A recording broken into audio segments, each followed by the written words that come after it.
So we're going to continue our work with input output boxes, but today our focus is going to be on using those input output boxes to graph equations. So when we take a look at our first solvent share, it says Nancy walks 4 blocks to Maria's house.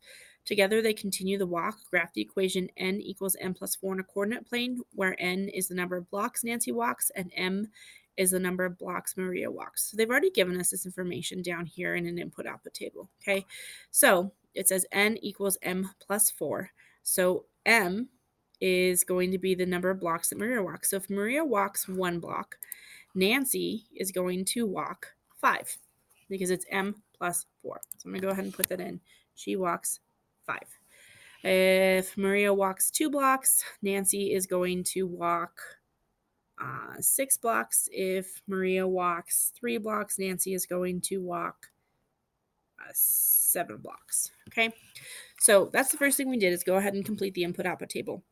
But then when I take a look at my input output table, these are going to be my coordinate graphs. So if they don't give you X and Y, remember when we've been building input output tables, the first value we have been calling X. So the left side of an input output table is going to be your X coordinate, and the the right side is going to be your Y coordinate. So I can actually rewrite these as coordinates. So 1, 5 would be a coordinate.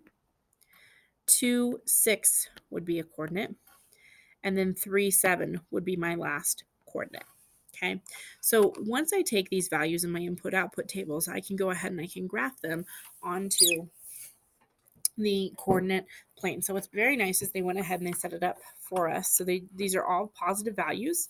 So I'm only going to be working in quadrant 1. So I'm going to go ahead, I'm going to label my first coordinate. So my first coordinate that I have is going to be 1, 5. So 1, 5 is my first coordinate value.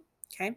My next coordinate value that I'm going to have is going to be 2, 6. So 2, 6. And my last coordinate value that I'm going to have is going to be 3, 7. Now, the big thing you want to do is when you are graphing on a coordinate plane, you're going to want to make sure that you are graphing and then you're connecting the dots. You'll notice I did a little test piece here. I'm going to connect my dots. So I'm not just going to go out and connect it this way. I'm actually going to want to extend my graph both directions, and I'm going to want to do it with a ruler. And the reason I want to make it bigger than just my 3 points is because I may need to find other values. And if I extend my graph and take a look at it, I can find other values. So if I wanted to know how far Nancy walked, if Maria walked 6 blocks, I can just simply come over here to the 6 and I can just bring my graph up over here, and it's going to be to 10. Okay. Look at this. The other piece that's nice when you look on your linear graph is you look at this, you can see where it actually crosses the y axis. Here it crosses the y axis at 0.4. So x would be 0, y would be 4, or m would be 0, and n would be 4, which follows the rule. Okay, so let's go ahead and take a look at your next page. So when we take a look at your next page, the problem that we have is, actually, I'm going to look at the bottom problem before I go on to the next page. So let me pull that up just a second. You'll see that I drew a line going back through. I updated and fixed some things. So it says draw the line through the points that you graphed. What ordered pair on the line includes m equals 5, right? Explain what that ordered pair represents. So again, it's kind of the same thing I'm talking about. So I look for where it crosses. So here's my 5. It crosses here. It's kind of hard to see because my screen is lower. It crosses here at the 9. So my ordered pair is going to be 5, 9. And so the ordered pair is 5, 9. 5 is the number of blocks that Maria walked, and 9 is the number of blocks that Nancy walked. So Maria walked 5 blocks. When Maria walks 5 blocks, Nancy walks 9 blocks. There's my explanation for that page. Okay, so when we take a look and we go to the next problem, same thing as we're going to looking at that graph. So it says you can use any variables to represent the axis. This is on a coordinate plane. You just need to look for what they're representing. So the Booster Club members are making a school pom-poms. Their supplies cost $4 and they plan to sell the pom-poms for $1 a piece. Let N equal the number of pom-poms sold. Let P equal the profit. So the equation that we have is P equals N subtract 4 to show the relationship between N and P. So the first step we're going to do is you'll notice as we make that table. So we have N where the value is 4. Well, if I do 4, it costs me $4. So I have to show how much I made. So if I have sold 4 pom-poms, I haven't made any money. When I sold 5 pom-poms, N subtract, so 5 subtract 4, I've made $1. 6 pom-poms, I've made $2.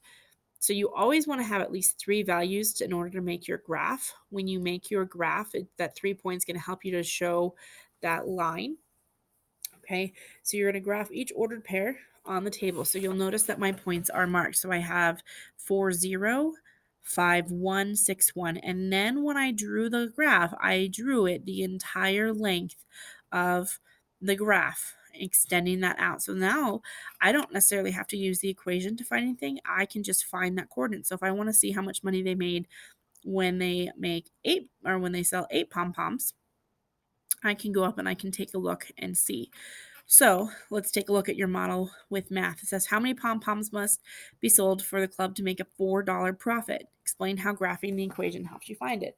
So I come over here. This is right here. This P is my profit. I go over to 4. I move over to where the line intersects. Oh, there's where the line intersects the 4. Go down. My answer is 8. So the answer is 8 pom-poms. So the grid lines tell me where the $4 is. So again, I go to where $4 is. I go over to where the linear equation intersects that 4, and then I find the other coordinate. And so that would how I would use the graph to help me find my answer. All right. Number 1 says in the problem on the previous page, y for the graph, why is the line for the graph not extended to show negative values for n?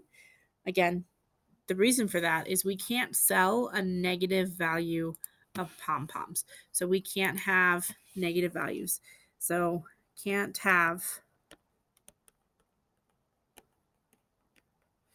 negative pom-poms.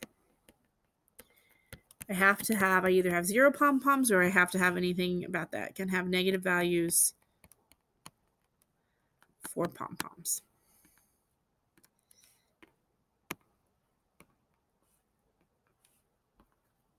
Okay. All right, number 2, how can you use the equation y equals x subtract 4 to check that the 0.95 is on the line that graphs this equation? So this is another piece. I don't always have to have the graph to check for the value, but I can use the equation. So what I'm going to do is I'm going to substitute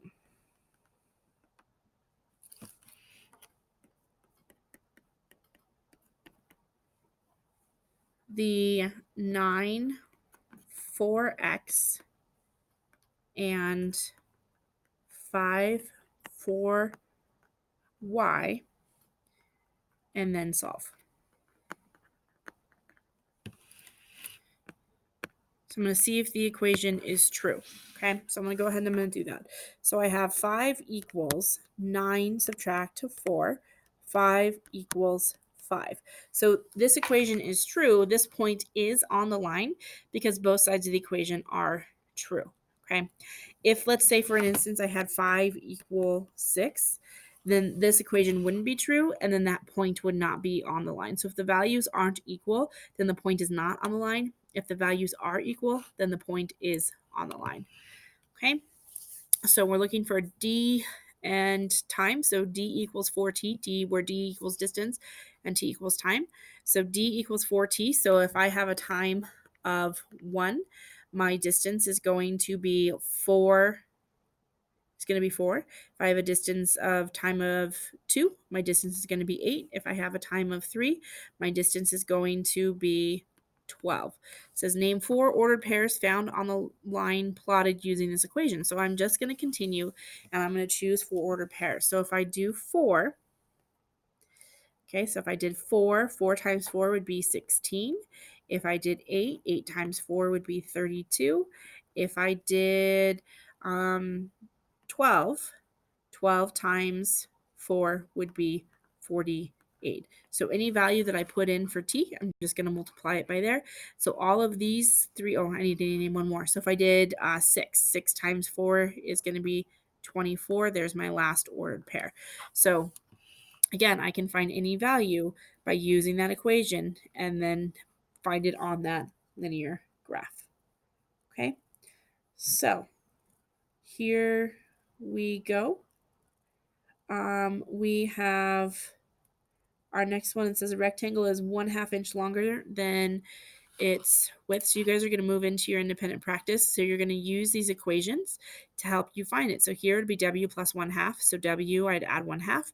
2, I'd add 1/2. 3 or 4 or 5, you pick the value that you want, because again, you need to have 3 points in order to graph it. When you graph, you need to make sure that you use a ruler to graph. So I want to see straight lines. Part of that is if I don't use a ruler to do those straight lines, then I'm not going to see it. So I want to see straight lines, and I want to see the line. So let's say that this is my line. It needs to be extended all the way through the graph.